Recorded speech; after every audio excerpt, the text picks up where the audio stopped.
Step one, we're going to load the data here. So I'm choosing a directory because I downloaded that folder from the, I downloaded that folder from the My Course link.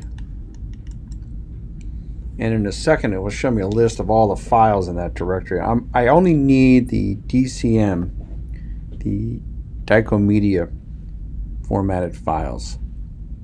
So when that comes up, I'm going to take out a couple other ones.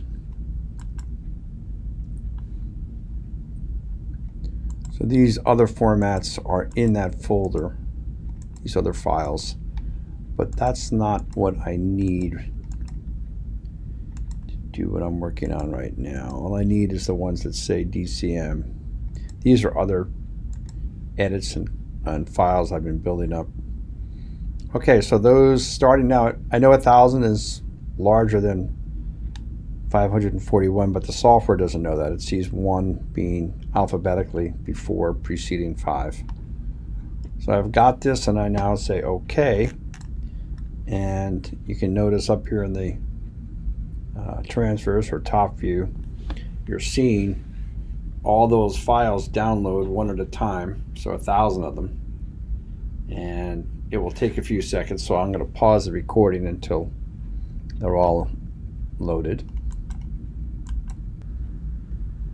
Now the files have been loaded. Now each one of these views, okay, I've got a transverse, a sagittal, and coronal view, has a bar above them, and I can slide in this bar, and I'm looking for the scapula. So my goal is to adjust the contrast by using my left mouse up and down, and the amount of values right to left. I think I got that backwards. Looks like the contrast is left to right with the left mouse, and the values 1 to 4.